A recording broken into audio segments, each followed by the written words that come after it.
Okay, I think it's time. Hello, everybody. So thank you very much for joining EPFL AIP joint seminar. I'm Ichiro Takeuchi, team leader of data-driven biomedical science team. I chaired today's seminar. I'm very pleased to introduce Professor Michaël Unser. He is a professor and the director of EPFL's biomedical imaging group. His main research area is biomedical image processing. He has a strong interest in sampling theories, multi-solution algorithm, wavelets, and the use of splines for image processing. He is the author of over 150 published journal papers in these areas and is one of the ISI highly cited authors in engineering. So thank you very much for your talk, Professor Michaël Unser. I would like to ask the audience that if you have a question, please type it in the Q&A box. And after the professor's talk, I will read out and start the question and answer time. Okay, thank you very much. Okay, please start. Okay, so hello everyone. And first of all, I'd like really to thank the organizers for the invitation, also for the presentation. And so what I want to tell you today is about new representative theorems for inverse problems in machine learning. And in some sense, inverse problems is the domain where I'm coming, like imaging, so which, you know, I'm sort of involved in research in biomedical imaging. And of course, we are very much relying on machine learning those days. And what I want to convey to you actually that there's a big connection between those areas of investigation and that you can have cross-fertilization.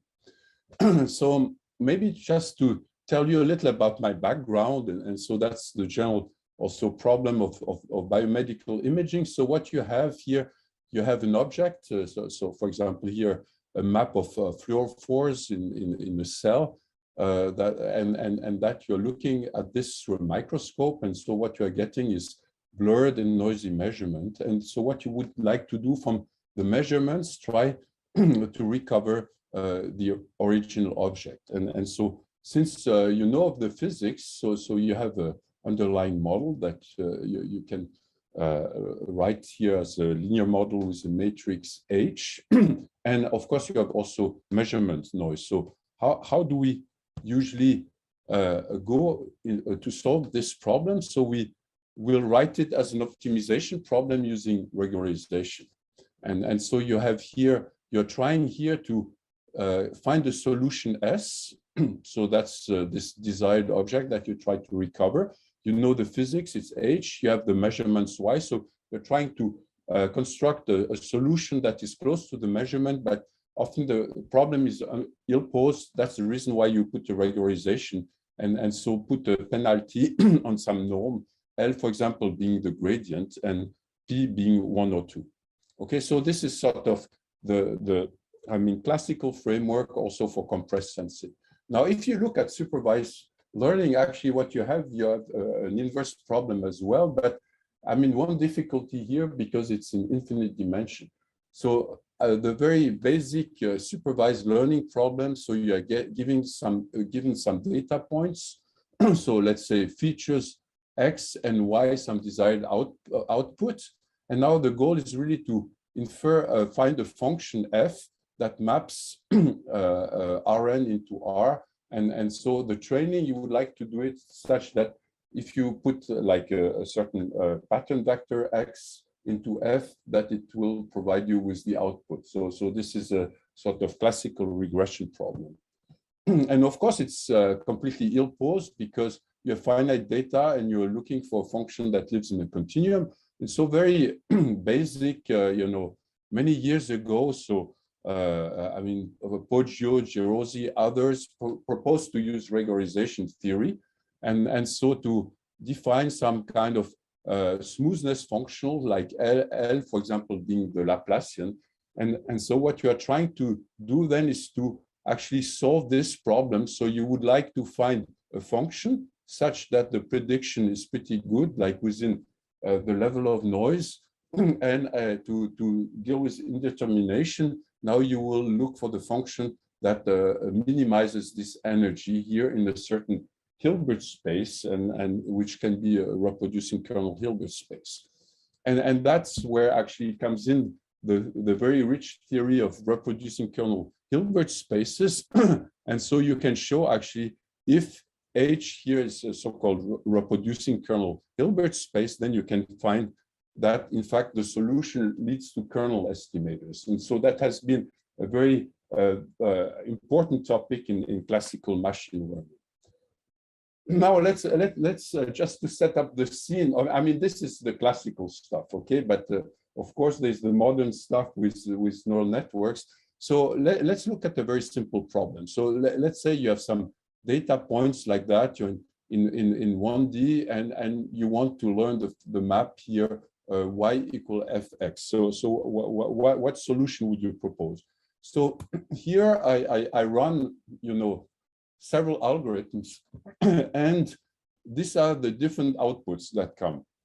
Now, I'd like first to show you those two, because they are the result of classical kernel, you know, Gaussian kernel machine learning. So using two different Hilbert spaces, but so where you can adjust the width of the Gaussian. And so here it doesn't work so well, especially where you're missing data. So either you get a drop, or otherwise you do over smoothing. And then here are some other solutions using you know, like other functionals than the Gaussian kernels. And now what is the commonality between those solutions? Actually, I have like different regularization terms here, and now they all produce actually a function that is continuous piecewise linear. So they all produce splines, but they have different regularization. And now if you throw a neural network at the problem, you also get something that is continuous piecewise linear, so a ReLU network. And actually, my two preferred solutions are those, okay? And that's what I'm going to develop in the talk. And in fact, they are very much connected. Okay, so in fact, here's the outline of the talk. So first, I want to give you some foundations. And so we're going to talk about Banach spaces. And I will present to you this unifying representer theorem. So that's what's announced in the talk. And then I will show you how this theorem actually allows you to crank out a broad category of algorithms here, and how it also relates to deep neural networks and actually allows us also to optimize deep neural networks. And so now underlying here, I have the abstract notion of a Banach space. And so what is a Banach space? It's simply a vector space, but equipped with a norm. But now what's important, the notion of Banach space is really also that the space needs to be complete. That is, if you have a sequence of elements that is a Cauchy sequence of elements in that space, then that the limit points should also be in the space. Now, okay, Banach space are immensely general, because first of all, I mean, it covers, of course, linear algebra, so the case of finite dimensional vectors. It also covers linear spaces of functions, so functions like f that I'm trying to find in the supervised learning problem. They also cover linear spaces of vector-valued functions. So if you, of course, in machine learning, you need to do multi-valued functions. But it also covers something more general, actually, spaces of linear functionals. And actually, if you want to be super general here, it actually covers even here, it is like going a linear functional going from a Banach space into R. And here you can even be very general. So linear functionals that go from one Banach space into another one are also from a Banach space. So the thing is amazingly general and covers almost anything you need. Now, if you have a Banach space, there's also the so-called dual of a Banach space. and so if I have this Banach space X, the dual, I represent with a prime. And this is just the space of linear functionals acting on the elements of the parent Banach space, so F. And so what is a linear functional is just a rule that for every function will give you, will output a real number. And the rule should be continuous in X. So if you change vary the input. And so X prime, so the dual is also a Banach space if you equip it with the so-called dual norm, which has this definition. So it's just the supremum, you know, over all possible inner products or duality products here, normalized by the norm of F here, and you're looking for the supremum over all F. Now, actually, if you look at the definition of the dual norm, it's very obvious that actually what you have here is that actually this X here is this X prime norm will be greater than this thing here, okay? So because we're taking the supremum. And then actually what it gives you is this inequality here, which is true for any dual pair of Banach spaces. And in some sense, it's the generalization of the Cauchy-Schwarz inequality. And now to be concrete, for example, if X is one of the LP spaces, now you have a conjugate exponent, P prime, such that this is true. And then actually these P primes here are the duals of LP primes are the dual of the LP Banach spaces. And in that case, actually this inequality reduces to the well-known Holder inequality. But this inequality is true for any Banach space, not only LP spaces. And actually this relates to the so-called risk conjugates. And so now if you have Hilbert spaces, I mean, this is an older theory, but that's well known and is in some sense equivalent to Cauchy-Schwarz.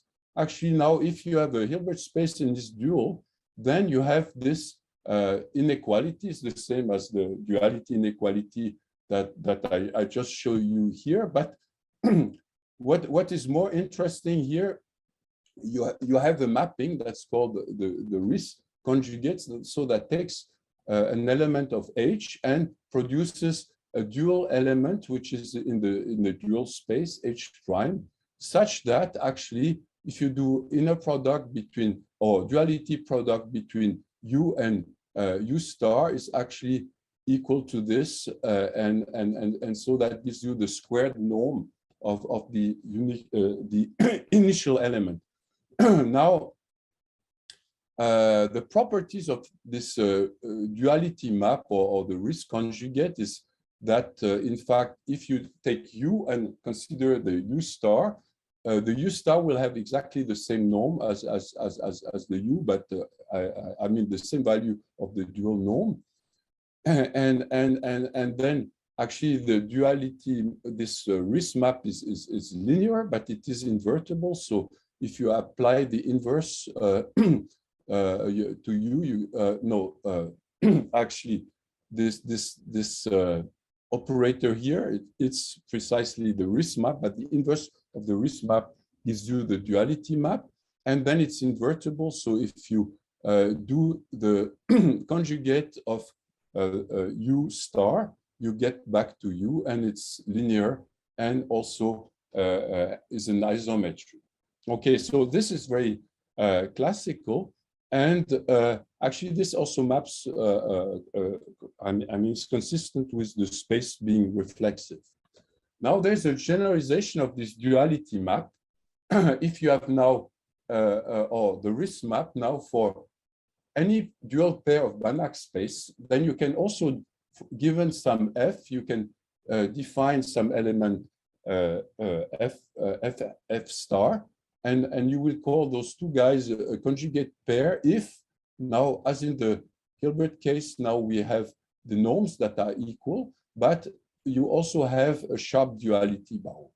Okay, so that now the duality product between F star and F is actually equal to the product of the norm, which in that case is actually the squared norm of F. And then now what's different is that given a certain F in a Banach space, there's not necessarily a unique conjugate, but there can be a whole family of conjugates. And so that is called the duality map of F. And there's always at least one of those guys.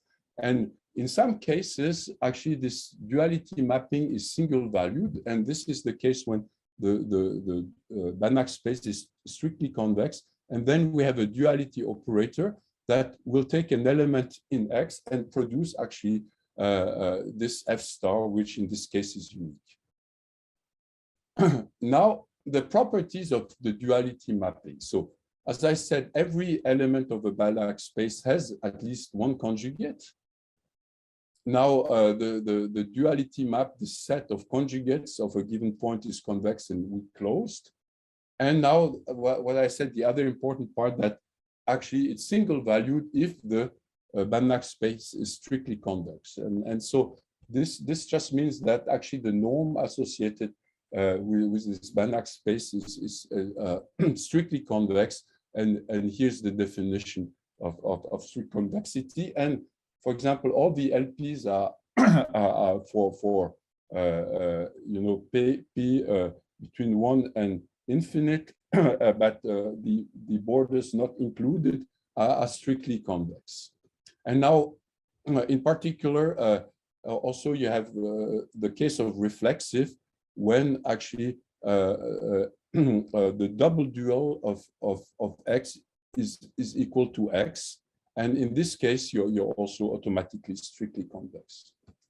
Okay, now here comes the representer theorem, and I call it the Christmas theorem because it was Christmas 2018, and my wife wanted me to pack the presents, but I was insisting on improving this theorem, and I actually just managed to prove it in time so that I could finish wrapping up the gifts for the kids. But anyway, so here's the representer theorem. So now if you want to minimize this functional here, okay, so what you have, F is in a given Banach space, and so you have data points and some functional acting on F, so you want somehow this to be consistent with your data, and you are putting a functional here. It's some nonlinear functions applied to the norm in that Hilbert space, in this Banach space here. And so E here is just any strictly convex loss functional, and phi is some arbitrary strictly increasing function. Okay, so what can we say about this problem? So the first thing we can say that this problem has always a solution, but not necessarily unique. But the very important thing we can say that actually there's lots of structure in the solution, and that now all the guys that are in the solution set are Banach conjugates, so X prime X conjugates of a common mu0 that actually lives in the space that's spanned by those mu's here. And so if I want to make a drawing here, so you have a single mu0, which is something you need to determine. But if you need to know this guy, then actually the solution set here are all Banach conjugates of this single guy here. And then now the solution now depends on the type of space. Now, if you have a Hilbert space, now it's super nice because then actually the solution all live in a linear manifold, and that is spanned by some functions, but those functions are just actually the Banach conjugates of the new M, so which are the guys here that are acting on F. And so this gives you a very nice structure. So now, if X prime, on the other hand, is strictly convex space, then actually you also have a unique solution, and you have a kind of similar representation, but now, okay, you have a single point of solution, but now this single point is nonlinearly related to this new via this Banach duality map. And so then you have a nonlinear manifold of solution. And now the third case is super interesting because now if X prime is not strictly convex, in this case, the solution is not unique, but it will have extreme points. And now we can show that the extreme points of the solution set, which are those points on the boundary here, they can all be a linear combination of a small set of atoms. And now these atoms here are extreme points of the unit ball in the given Banach space. Okay, so now maybe to make that a little more concrete, so you know, so if you have a convex set, usually usually every convex set will have some extreme points, and they're just like points where that are not included within a segment, in a segment that are boundaries of segments. Okay, that would be that you can draw within your convex set. And now the thing here, that if you have extreme points, you can actually represent S as the convex hull of the extreme points. Now, what about extreme points? So if we look, for example, at LP spaces, so here you have LP balls in 2 dimensions, and so this is like the locus of all the points that are at the distance one from the center. Now, what can we say? For example, for L infinite, the extreme points are those 4 points here in red, and so then this let's say the square then is just the convex hull of those 4 extreme points. Now the other interesting case is L1, where actually the extreme points are those purple guys, which are inherently sparse. So they're like Kronecker guys with a 1-on-1 coordinate and 0 otherwise. And otherwise, for the other LP, actually all points here are extreme. So the result then is not so interesting. So then you go to the second part of the theorem. And so if you have strictly convex Banach space, actually all points on this unit ball are extreme points. Okay, so now let's crank out a few results. And I will show you how this will take us from classical to modern regularization-based technique. So first of all, let's do classical learning. Okay, and then here we have to select the Hilbert space, and we select a Hilbert space that is a reproducing kernel Hilbert space. And what does this mean? It just means that the Diracs, which are the sampling functionals, are actually element of the dual space. And this is completely equivalent to being reproducing kernel Hilbert space. And now, if you now look at the conjugate of those Diracs, what you get is actually the so-called reproducing kernel. Now, if you look at the learning problem, so in the Hilbert space, so you're looking at minimizing that subject to a penalty on this Hilbertian norm. And so here we're exactly in the case of the theorem, so strictly convex, additive here functional. And so we can actually apply the theorem. So in this case, X is actually the conjugate of the Hilbert space. X prime is actually the double dual, so it's our Hilbert space. The news are the Diracs. The loss is additive. And so the news being the Dirac, this is very specific to machine learning. And in this case, actually, this duality map is actually an operator here whose kernel is exactly the reproducing kernel of the Hilbert space. And now what you get here is the basis function. They will just be the image of the Diracs, okay, through this RIS map.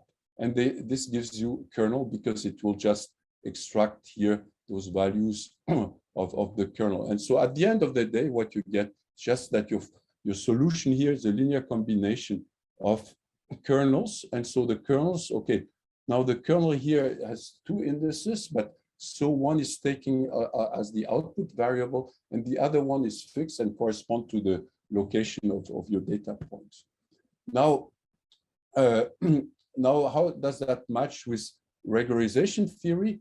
For example, if you take quadratic Tikhonov regularization here, you can choose a certain operator, for example, the Laplacian, or you know, some actually not the Laplacian. You rather want some that is invertible, and it needs to be shift invariant. So that is, this would be an operator that has a frequency response, And then actually what you have is this functional picture here that somehow here you're using a L2 norm, but after application of the operator L, and so you have this mapping between L2 and your Hilbert space H, and then you can also determine actually the dual space H prime, which is given here. And now if you look at this picture, actually you see that in fact this duality map is the map that where you go from this H prime to H, which means applying the inverse of the operator, but the conjugate, the inverse operator. And now, since those are convolution operators, you can actually represent these operators in the Fourier domain, and you can actually get the impulse response of this operator by inverse Fourier transformation. And this is what you get here. And then, in fact, if you just put that into the theorem, you get this linear combination of shifted kernels on the data point. So that's very, very classical machine learning. Now, this also relates to splines. For splines here, what we use as an energy is the L2 norm of the derivative of the function. And so there we have this regularization function. The operator is the derivative. Now there's one difficulty here, is because you have a non-empty null space, which is actually formed of constants. And then what you can do, in principle, this makes it harder, but what you can do, you can actually factor out the null space and have this direct sum topology of the space over which you're optimizing. And now if you factor out the null space, you have a unique inverse, and that you can actually, in this case, you need to invert this operator here. So it's actually D2, the second derivative. If you go in the Fourier domain, you can, so the derivative, the inverse of the second derivative, so it will give you 1 over, so omega square. And that actually, this impulse response is just 1/2 of absolute value of x. And now if you put that in the theorem, now what you have to add also is a null space component, and otherwise a linear combination of those kernels. And this gives you the very classical smoothing spline solution, which goes back to 1960. So it's very, very classical. And of course, it gives you a piecewise linear solution. Now, what we want to do now is maybe do something a little better, okay? We were using L2 norms, and we all know that maybe we prefer sparse solutions. So the idea now is to put the L1 norm instead of a L2 norm, to choose the same operator as before, that be shift invariant and invertible. And so there, in principle, we have this mapping between L1 and the space in which we're optimizing. Unfortunately, this doesn't work because it doesn't fit the theorem. And why is actually because we cannot find a space X such that L1 would be the dual of that space. And actually, the fundamental reason is also that if you write the optimization problem with L1 norm, actually it doesn't have a solution. You have a limit point, but it's just outside the space. So let's try again. And actually, the right way to do it is to, of course, use the proper norm. And so, for example, L1 in finite dimension, you can define it as the dual of L infinity. In infinite dimension, it doesn't work, but there's a so-called space C0, which is the space of continuous bounded function that decay at infinite. That is actually a little smaller than L1, L infinite, but is the right space for our purpose. And actually, the dual of that space is the space of measures, the so-called radon measures, which are associated with this norm. And now what you just need to think that this space of radon measures is a superset of L1. And so in particular, if you're in L1, this radon norm here, the M norm, is the same as the L1 norm, but the space of M is larger than L1. And in particular, now we have the extreme points of M, they are Dirac's, which is super important for our theory. So now if we go back and now choose this M norm instead of the L1 norm, then we can do all this thing, have the frequency response, the extreme point we know, and we can apply the theorem, actually the third case of the theorem, and we find actually that the solution of this optimization problem now with the M norm, there are a sum of kernels, but now the very interesting thing is that there are few kernels and that the kernels do not no longer live on the data points. And so that gives us a much better representation and adaptive kernels. Then what we can do, we can actually do the same with splines, also use the M norm of the second derivative. Now here, again, there's a problem because we have a non-empty null space, but again, we can use a direct sum separation of the space, and there the second derivative has a explicit inverse, and then we can crank out this theorem that tells us actually the solution now. Okay, now it becomes interesting, okay, because it's a sum of a linear term plus those guys, and now you will recognize that those are ReLU, like in neural networks, okay, so one-sided power functions, and that actually gives you a piecewise linear solution, but with very few knots, and this will be a sum of ReLU, and we even have an algorithm that will, although the solution is not necessarily unique, we can find the sparsest one, and in many cases, the sparsest solution is unique.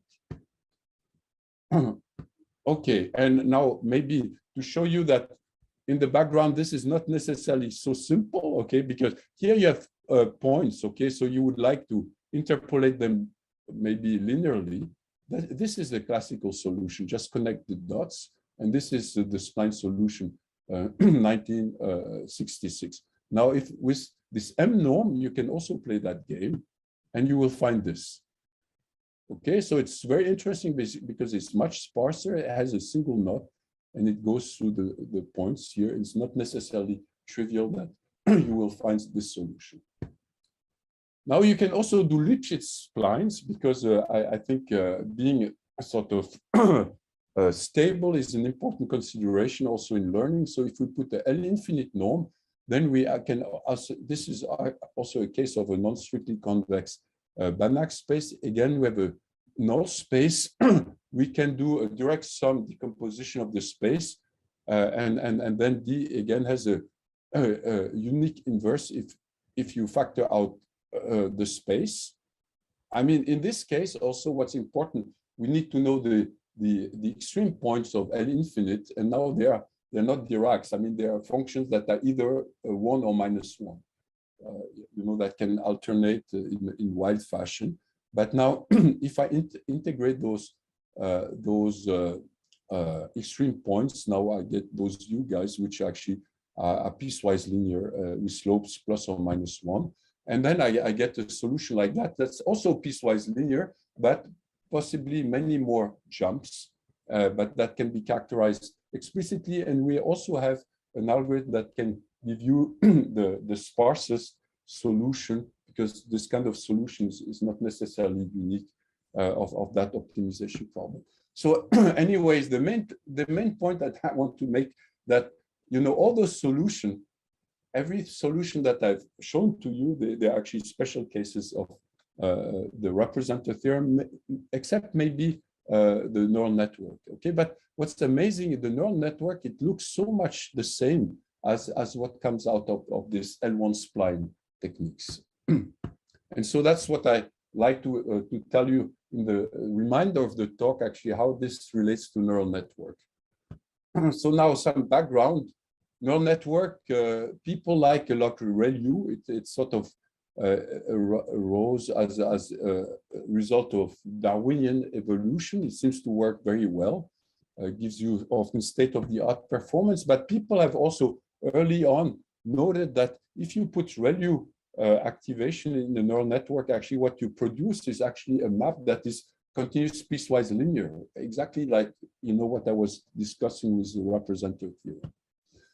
And also that, in fact, those ReLU network can be interpreted as splines. So now if you look at the deep forward neural network, so you have neurons like this. So what you have now, you have an activation function for each neuron. And then you know the arrows that connect the neurons actually represent affine transform linear weights, and eventually you can also have a bias here, and then you have a nonlinear step at the level of the neuron. So if you look at the neural network, essentially you can compose affine pointwise nonlinearity, affine pointwise nonlinearity, etc. This produces a neural network. Now, the relation with splines, and for example, in 1D, okay, here is a continuous piecewise linear function, and it is in fact a non-uniform linear spline. So it is a function of that form. So you can partition the domain in intervals here. And so those taus here are the knots of the spline. And you will say that the function f is a linear splines with knots on the tau k if now the function is linear within every one of those intervals. But the second less obvious property is actually the function should also be continuous. Okay, so at the joining point, and that's the difficult part with the splines.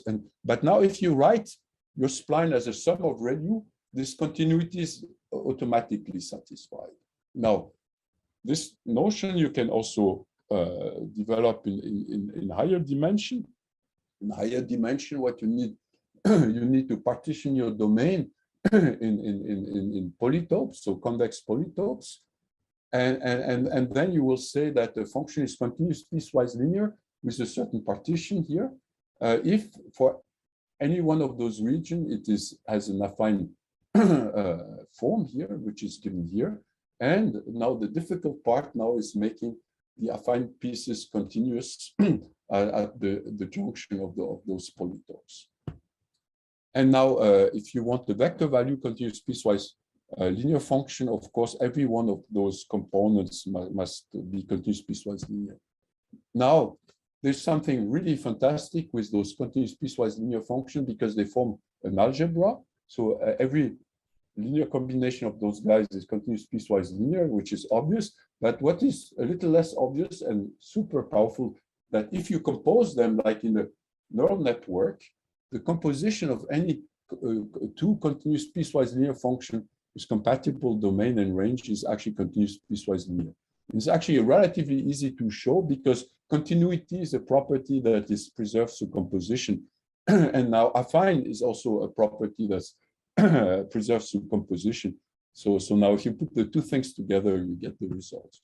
And now if you do max or min pooling, that actually also preserves continuous piecewise linear. So what are the implications for neural networks? So if you take a ReLU network, which is a composition of those guys, so every neuron, if you put the ReLU activation, is obviously continuous piecewise linear. Now, and now if you put every layer where you have a part here that's just affine, and then followed by this continuous piecewise linear functions, you know, by composition, it's also continuous piecewise linear. And also by composition, the whole thing is continuous piecewise linear. And actually the same this thing still holds true if you use max pooling, and also if you use more complicated activation functions, provided they are continuous piecewise linear.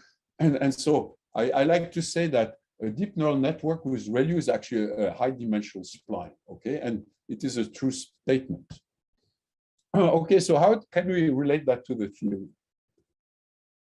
So first we can make a very nice relation between, you know, in dimension one. So limit behavior of univariate shallow ReLU networks. And so if you look at the, you know, shallow network in one dimension, you can write it like that. So using those ReLU functions. And now, okay, since there's a determination of those W and V, usually one puts weight decay.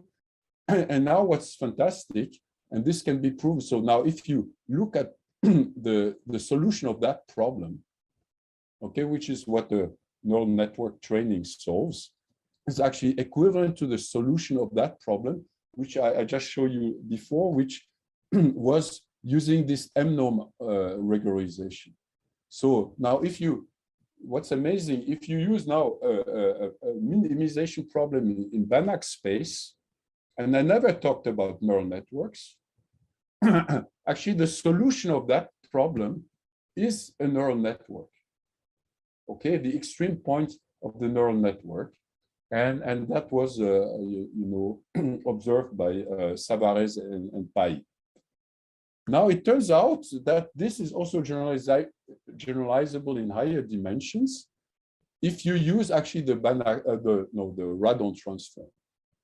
And so here I have to go a little fast, but the problem is in high dimension, somehow you want, to get activation, somehow you need to project in one dimension. And so that can be done using the Radon transform of computer tomography. And there's a so-called filtered back projection algorithm, okay, that allows you to reconstruct a function from its Radon transform. And so there's a certain operator there. And now if you look at the, this shallow network, but in higher dimension, again with weight decay regularization, now you can show that is actually solution of this functional optimization problem, where now I'm using again a Banach space and a norm that involves the Laplacian and the Radon transform. And then it's a M norm in Radon. So, which I think is relatively amazing, because in this problem, I never talked about neural network. I just talk about optimization in function spaces, and out comes actually the structure of a neural network. Now, what we can do is even a little more now. Let's be a little bolder, okay? So who told you that ReLU is good? Okay, of course we tried and it works really well, but can't we possibly do better than using ReLU? And so a crazy idea, why don't we also try to optimize the activations in the neural network? Okay, so here's my neural network. I told you it was a composition of affine followed by pointwise nonlinearity. Now let's be crazy. Let's also optimize the pointwise nonlinearity, okay? So let's train everything. F, okay, the weights and also the nonlinearity. Now, of course, you tell me it's, it's ill-posed because nonlinearities are functions, so they have infinite degrees of freedom. But now we can actually rely on functional optimization. and so we want to use a regularization on the nonlinearity that should not penalize simple solution like identity, linear scaling, should impose differentiability because we want to be able to apply backpropagation, and also favor a simple CPWL because, those work so well in practice. And so therefore we actually choose to optimize the M norm of the second derivative of the activation. And then you can actually define a corresponding Banach space that actually fits exactly the theorem that I presented to you. And then you get actually this theorem here, which is what I call representative theorem for deep neural networks. So you choose just your favorite, cost function.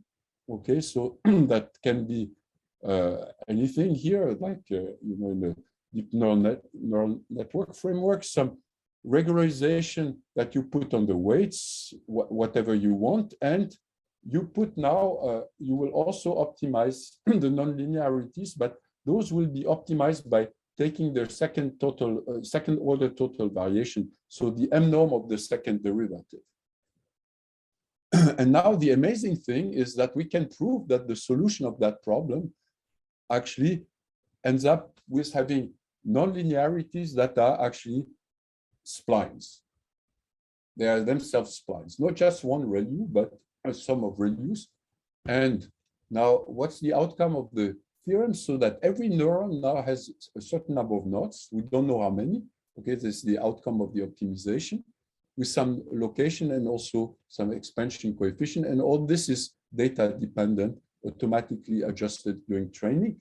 And now the other fantastic thing, there's a link with L1 optimization theory, because actually the weights to put in front of the neurons,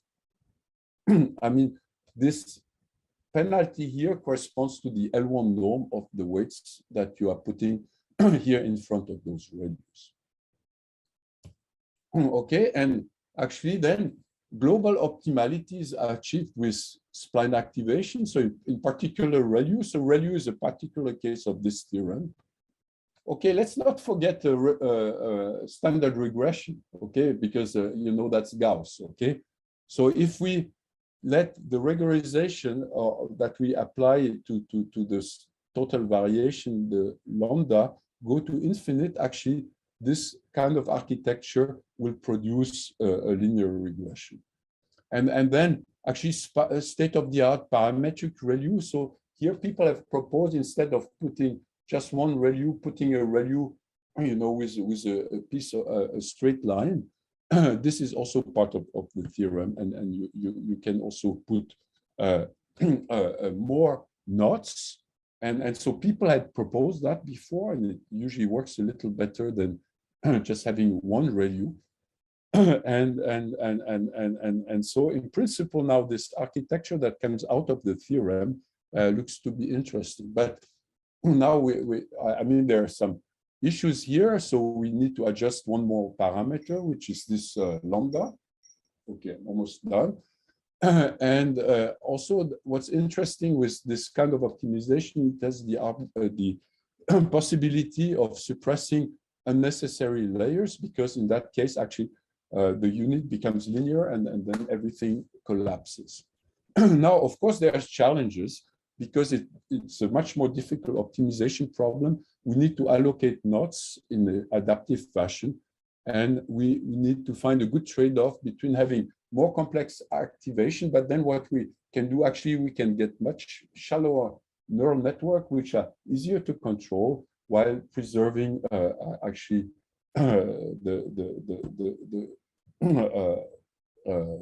actually performance of the neural architecture. So anyway, I'm getting to the conclusion, and I like to call it the return of the spline. Okay, I'm a spline person, but okay, foundation of functional learning. So I told you that functional optimization in Banach space. So this is the key, and it's enabled by this very general representer theorem that I told you about. Now, in particular, we get back all the old stuff of classical learning, or all the tools with reproducing kernel Hilbert space. But now, if we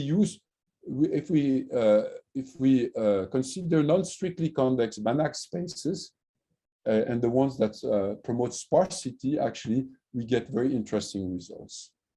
And so splines and machine learning is what I said. So traditional kernel method are very closely related to splines. Usually you put, you know, one knot or one basis function per data point. But the sparse variants seem to be much more interesting, because you can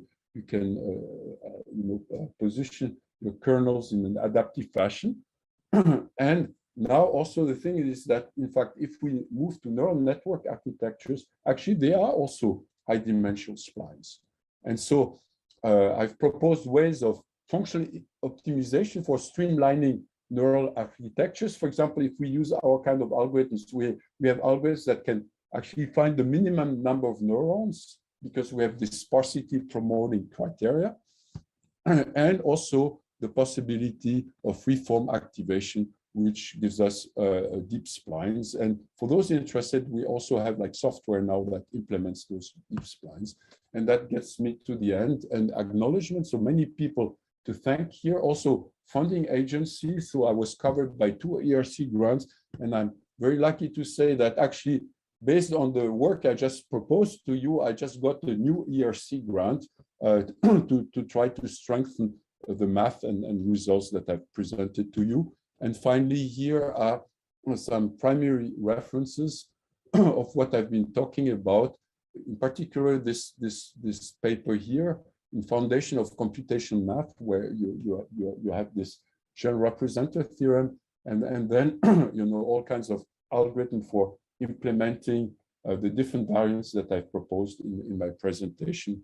And I'll stop here for questions. Yeah, thank you very much for a great talk, Professor Unser. So now we have several questions in the Q&A box. So let me read out each question. So the first question is from Inzalian. The question is there any example of non-strictly convex Banach space that we could encounter in engineering applications? Well, he told me it is answered in the rest of the talk. Thanks. But maybe just to, so thank you for also providing the question, the answer. So the ones that are super interesting is L1. And you remember, for example, Professor Sever is one of leading contributor also to the theory of compressed sensing. And this is all based on L1 optimization or this type of regularization functional. Now, the other one that's a little not used so much is L infinite. Okay, but this is used a little, for example, for filter design. But now there's also very recent evidence that neural networks are unstable. There's all this thing with deep fool, etc. And there's lots of activity now in neural networks in trying actually to enforce stability. For example, by enforcing bounds on Lipschitz. And Lipschitz is actually an infinite norm. Okay, and so this becomes super important. So in some sense, those are the two extremes. So L infinite is good for stability, and L1 is super good for having simple architectures. Okay, thank you so much. Next, let's move to the next question from Sonoda-san. So does the main result suggest any pros and cons of ReLU activation function, for example, compared to like tangent hyperbolic or like ELU? First of all, I mean, now that you know that ReLU neural networks produce continuous piecewise functions, which are splines, then you can use all the theory of splines, okay? And so you know that, with using continuous piecewise linear function, you can approximate anything as closely as you want. You have also bounds of approximation, etc. So you are in very familiar, safe ground, okay? So and then you also have those functional optimization arguments. So it's usually, you can look at the problem from various ends. So people have observed experimentally that ReLU works well, but then you also have theoretical guarantees. The other thing is also, like, for example, if we use this M-norm type of regularization that I proposed in my talk with derivatives, actually you can show that those regularization, they're invariant to scaling. So in particular, let's say if you had a machine learning problem and suddenly you change the scale, you multiply everyone by, let's say, 20. Okay, and you would need to retrain everything. And now if you were using regularization that is not scale invariant, you would probably find another solution. Now, if your regularization is scale invariant as splines, actually you find the same solution again. The algorithm doesn't care that everything was multiplied by 20. So that, for example, if you were using tangent hyperbolic, it would not be the case. Okay, so thank you so much. And the next question is from Lingu. What is the relation between today's material and the masked autoencoder? Oh, can you? I don't know. You tell me. No. I've been working very hard. Because somehow there's functional optimization. Okay, so I can say you have a very general theorem. Now, if somehow you can, identify a Banach space, then you can map it. But it's not easy. For example, the theorems I showed you about neural network, like the one by Savares and Novak and company. I mean, the one of Novak and company, it came out last year.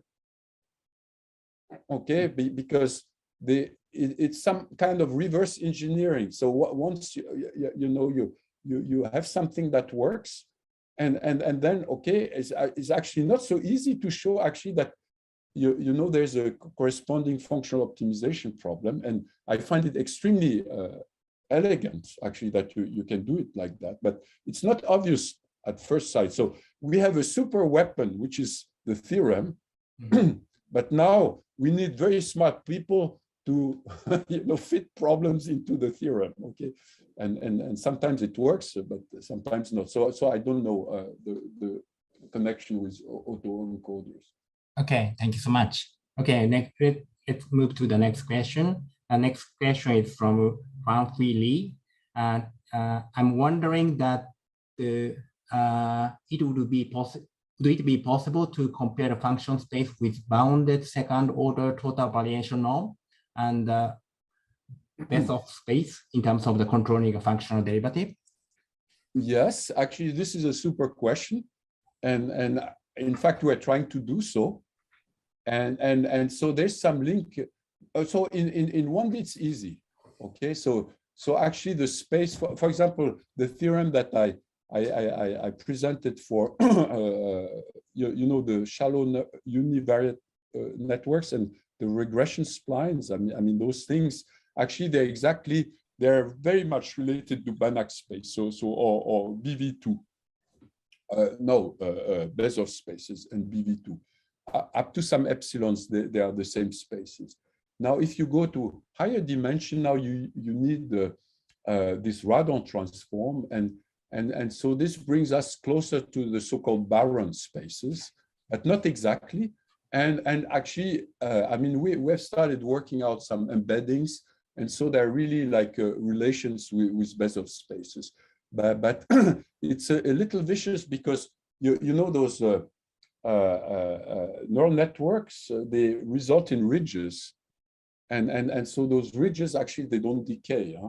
So I mean they're constant in some directions, and so the function spaces they're a little special. In particular, they need to include like polynomials.